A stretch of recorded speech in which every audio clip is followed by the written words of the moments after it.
Please welcome, from Ohio, Congressman Warren Davidson.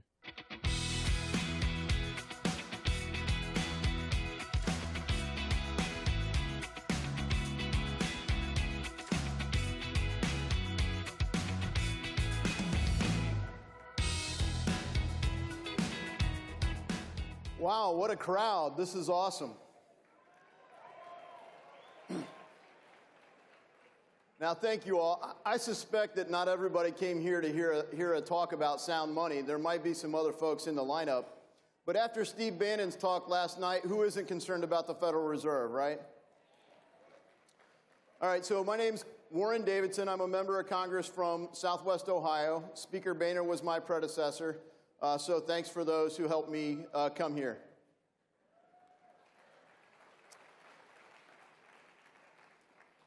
Look, every dystopian future projects some form of distortion in the money.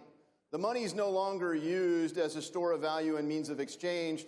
It's used as a system of coercion and control. That's why this topic is one of the most important policy debates in Western civilization right now. The future of money is going to shape the future of our world and the future of our country. So, look, Maxine Waters is currently the chairwoman of Financial Services. That doesn't make anyone sleep better at night, right? So the only way we can save America is to fire Nancy Pelosi, fire Maxine Waters, and take back our House.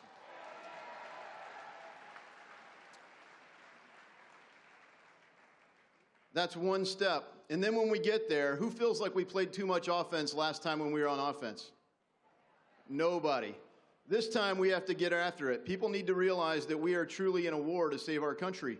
And that involves how we shape money. Look, at every dystopian future shows it, but so does the book of Revelation. Now, I suspect I'm not alone in recognizing that as Scripture, so we believe that will happen in the future.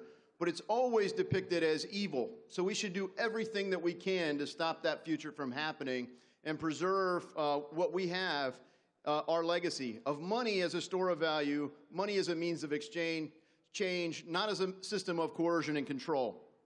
So in July of 2020, I formed the Sound Money Caucus because it was already obvious that there was going to be big inflation. You say, how did you know in July of 2020 that there was going to be big inflation? As late as February, March of 2021, Federal Reserve Chairman Jerome Powell was saying in hearings, inflation's under control. It's only 1.4%. Don't worry. Was he right or wrong? He was wrong. Does anyone believe he knew? Of course he knew. He knew. They all knew that inflation was going to come, and it's a sophisticated form of theft. You know that your government is stealing your money right now because they distorted the cost of everything. And how did this sophisticated theft take place? First, they printed the money. That's monetary inflation. That used to be what inflation is. That drove asset price inflation, and you saw what happened to oil prices going from zero to massive prices. Now they say it's success because it went down a little bit. It's still $2 more a gallon. It's more expensive for every cost that you're confronting, and you know that your hard-earned paycheck does not buy as much today. But the smart money, the money managers, they were in on the pump. They rode it on the way up, and now that the consumer prices are high, they're already in on the dump. They've dumped it, the markets are down, and they're sticking us with the tab. So how do we deal with this? Some people say that we can keep doing it. And sound money, when I say it, some people think, oh, you're just pushing for a gold standard. I mean, the reality is, the gold is probably the most commonly used form of sound money over history. But any Ron Paul fans in here? He's a big gold standard guy. He's a big in the Fed guy because he doesn't think that you can reform the Fed enough to get them to follow the basic principle. And it really isn't just the Fed. It takes all of government. It takes Congress. You can't spend more money than you have all the time.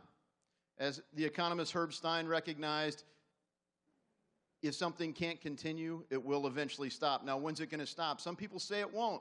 Bernie Sanders' economic advisor wrote a book, coined a phrase, modern monetary theory, and they're convincing people, or attempting to, that you can just keep printing money. We know you can't. It's destroyed every country that's ever tried it.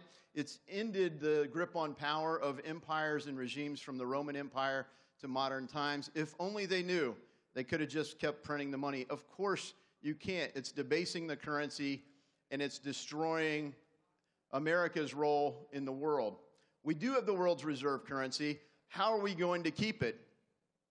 Some people would tell you that we're going to keep it by being more like China. We just passed the CHIPS Act. We need to have a government-controlled economy, a planned economy, just like China. And the answer isn't to be more like China. The answer is to be more like America. Let's get back to our country and our way of life.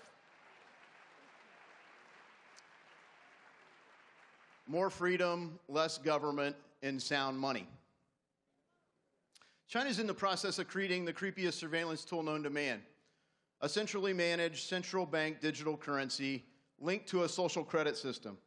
So if you want money, you're a good citizen. And my chairwoman, Maxine Waters, has held hearings about how America could have this same system. They've all but said, gosh, we really envy the power that the Chinese Communist Party has. They've had hearings on nationalizing the credit scores. If you look at ESG, that's essentially what you're doing. So how do we get back to it, and what are the consequences? You know, the last time the planet had this much debt was at the end of World War II. Countries all over the world had massive debt. And we reset the entire global financial system at the Treaty of Bretton Woods. Since then, for a long time, we had the U.S. dollar as the reserve currency. We still do, but it was pegged to gold. Now, gold wasn't the magic, but in 1971, we broke free from the gold standard. And there's a site that I would encourage everybody to go out to see, you know, WTF happened in 1971.com. So what did happen? Well, you saw a massive wealth gap grow in our country. You saw the destruction of the middle class, and you see people that have committed to fundamentally remaking America, to taking a long march through the institutions, say that, well, it's just because we don't tax the rich enough, we don't redistribute enough, we don't have enough social safety net programs. Look at what we've done for the social safety net since then. It hasn't fixed poverty. It's only grown disparity in income because we've distorted the money. So the path back really was laid out also by Steve Bannon last night. He laid out 3 principles that make our country more affordable. One is an America First national security posture. More affordable while keeping the military strong and focused. We can pressure NATO to do what they already are supposed to do. We can have an America First economic policy that multiplies our allies rather than our enemies, that holds China accountable to what they already committed to do with trade. They're doing the same things to countries all over the world, and we have to unite to stop them.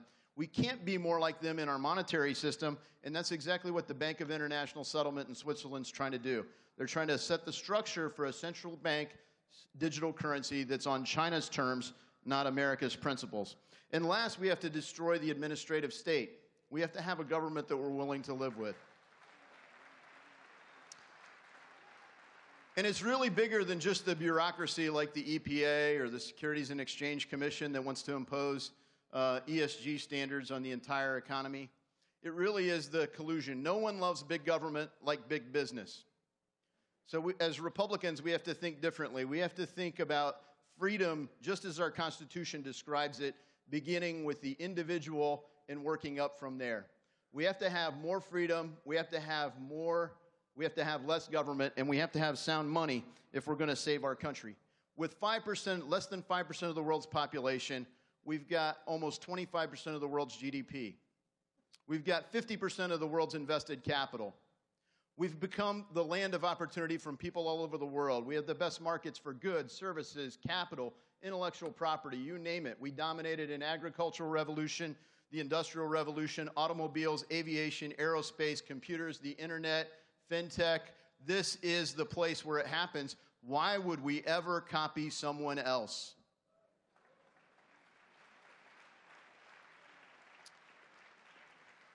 Let's fire Pelosi and take back our country. Well, God bless you all. God has surely blessed the state of Texas, and may God always bless the United States of America.